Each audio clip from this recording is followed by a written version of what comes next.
Students, मैं आज आपके लिए टॉपिक लेकर आई हूँ जिसका नाम है पैकेजिंग ऑफ डीएनए। बट उससे पहले हम ये डायग्राम को अंडरस्टैंड करेंगे। आप लोगों ने लास्ट से इस क्लास में स्टडी किया था कि during the cell division chromatin fibre become condense and form chromosomes. तो इस डायग्राम में आप इजीली एब्जॉर्व कर सकते हैं कि यहाँ क्रोमैटिन फाइबर्स और डीएनए हैं जो कि बॉल लाइक स्ट्रक्चर को लेकर धीरे धीरे कंडेंस हो रहा है और वो क्रोमोसोम में कन्वर्ट हो रहा है। तो स्टूडेंट्स, नेक्स्ट डायग्राम जो आपको दिख रहा है वो है बॉल लाइक स्ट्रक्चर जिसको हिस्टोन प्रोटीन कहा गया है। ये हिस्टोन प्रोटीन डीएनए थ्रेड से रैप होती हैं पूरी तरह से, और इनको रैप करने पे ग्लू का काम करता है H1 हिस्टोन। ये पूरा का पूरा स्ट्रक्चर न्यूक्लियोसोम कहलाता है।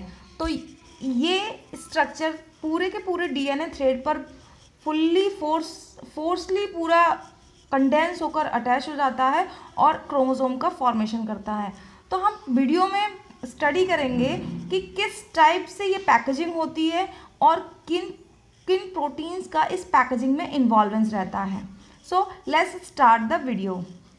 Hello students, I am going to discuss our new topic that is packaging of DNA. In this lecture, we will study about the nucleosome, structure of nucleosome, and how it is bound with the DNA helix. ठीक, तो first of all DNA की अगर हम बात करते हैं तो human genome में डीएनए का जो स्ट्रक्चर है या लेंथ है वो 2.2 मीटर रहती है। ठीक, कैसे पता ये? Because in this DNA, the number of base pair present the 3 billion base pair DNA में present रहते हैं, और इन बेस पेयर्स के बीच का 2 consecutive बेस पेयर्स के बीच का जो गैप होता है वो 3.4 एंगस्ट्रॉन है। इस कैलकुलेशन, अगर ये कैलकुलेशन के अकॉर्डिंग हम देखते हैं तो उस टाइप से डीएनए एक ह्यूमन जीनोम में जो डीएनए का स्ट्रक्चर है वो 2.2 मीटर लॉन्ग होता है। ठीक है, इसका रिसर्च साइंटिस्ट वुडॉक ने किया था। ठीक, उन्होंने बताया था कि न्यूक्लियस में क्रोमैटिन फाइबर्स प्रेजेंट होते हैं जो आफ्टर सम टाइम्स थिक होने लगते हैं। उनका जो थिक का हम अल्ट्रा स्ट्रक्चर देखते हैं तो इस टाइप से कुछ क्वाइलिंग स्ट्रक्चर दिखता है, यानी कि इतने लंबे स्ट्रक्चर को एक माइक्रो ऑर्गेनिल में प्रेजेंट होने के लिए एक क्वाइलिंग स्ट्रक्चर में कन्वर्ट होना होता है। तो इस एक क्वाइल को डीएनए मॉलिक्यूल जो कैरी करता है वो कहलाता है न्यूक्लियोसोम। और the term of nucleosome given by adduct scientist adduct.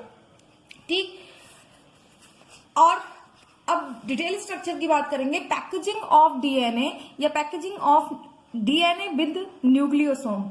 तो यहाँ पर डीएनए की पैकेजिंग में there are 2 elements which are involve. सबसे पहले तो हिस्टोन, जिसको न्यूक्लियोसोम कह रहे हैं, इसमें इन्वॉल्व है हिस्टोन प्रोटीन जो ऑक्टामर होती है।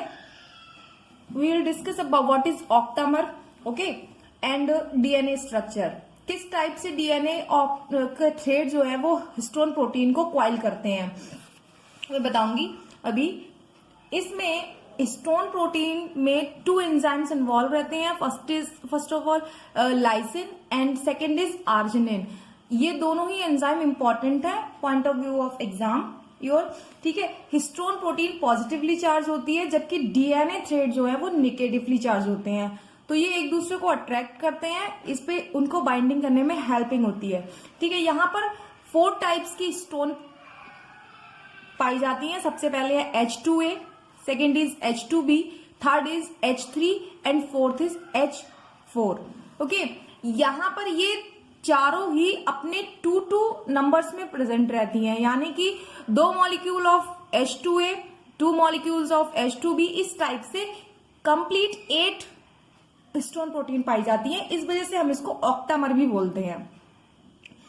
आई होप समझ में आया होगा कि हम हिस्टोन प्रोटीन को ऑक्टामर क्यों बोलते हैं। ठीक है, क्योंकि हर प्रोटीन अपने 2 नंबर्स में प्रेजेंट है और ये चारों के चारों कंबाइन होकर 8 नंबर को कैरी करेंगी। ठीक, अब इनका पैकेजिंग कैसे होता है कि जस्ट सपोज यहाँ पर मैंने डायग्राम की हेल्प से आपको बता रही हूँ। This is the one molecule या one ball of H2A histone protein. इसी H2A के just opposite another ball of H2A protein की प्रेजेंट रहती है और उसी से अटैच्ड है H2B एंड उसके अपोजिट साइड में H2B का another ball H3 H3 H4 H4, यानी कि यहां पर एक 2 पिलर्स के 4 जो है बॉल्स, यानी कि ऑक्टामर पूरा स्ट्रक्चर बन जाता है, जो कि डीएनए हेलिक्स से कुछ इस तरह से क्वाइल्ड रहता है, इस टाइप से ये क्वाइलिंग रहती है डीएनए मॉलिक्यूल्स की इन ऑक्टामर्स के चारों ओर। अब इनको बाइंड अप करने के लिए भी एक प्रोटीन की जरूरत होती है जो एक क्लम्प की तरह इनको कवर अप या पकड़े रहे, हेल्पफुल हो कैरी करने में, ठीक है, जिससे ये बाइंडिंग खुले ना। तो यहां पर एक अनदर हिस्टोन प्रोटीन वर्क करती है जिसको कहते हैं H1। H1 is also histone protein, but यहां पर हम इन ऑक्टामर्स में उसे काउंट नहीं करेंगे क्योंकि ये ऑक्टामर्स जो हैं वो इनहेरिटेड हो जाते हैं और यहां पर H1 हिस्टोन हेरिटेड नहीं होता है। तो इस वजह से हम सिर्फ हिस्टोन प्रोटीन में ऑक्टामर्स को ही काउंट करेंगे और H1 को निग्लेक्ट करेंगे, और H1 की रिक्वायर रहती है यहां पर क्लम्प फॉर्मेशन के लिए। ओके, तो इस टाइप से इन हर उसमें just suppose the DNA thread है, one coiling another coiling another coiling one coiling another, इस टाइप से स्ट्रक्चर जो होता है वो पूरा का पूरा क्रोमोसोम के स्ट्रक्चर को फॉर्म करता है। यानी कि जब क्रोमैटिन फाइबर कंडेंस होकर क्रोमोसोम को फॉर्मेशन करते हैं तो क्रोमोसोम का फॉर्मेशन इन क्वाइलिंग के थ्रू होता है या इन क्वाइलिंग से ही क्रोमोसोम बनते हैं, ठीक है। अब यहां पर नेक्स्ट थिंग ये है कि डीएनए इस कंडीशन में 2 पार्ट्स में डिवाइड हो जाता है। यहां पर एक अनदर क्वाइलिंग होगी, फर्स्ट क्वाइलिंग ये रही, अनदर क्वाइलिंग ये रहेगी, फिर इसी टाइप से कंटिन्यू क्वाइलिंग होती जाएंगी। इसमें डीएनए 2 पार्ट्स में डिवाइड होगा। ये जो क्वाइलिंग वाला पार्ट है इसको हम कहेंगे कोर डीएनए। इस कोर डीएनए में 146 बेस पेयर प्रेजेंट होते हैं। ओके, अब यहां 1 कोर डीएनए और अनदर कोर डीएनए के बीच में एक और डीएनए थ्रेड है जिसको कहते हैं लिंकर डीएनए। इस डीएनए में 60 बेस पेयर इन्वॉल्व रहेंगे।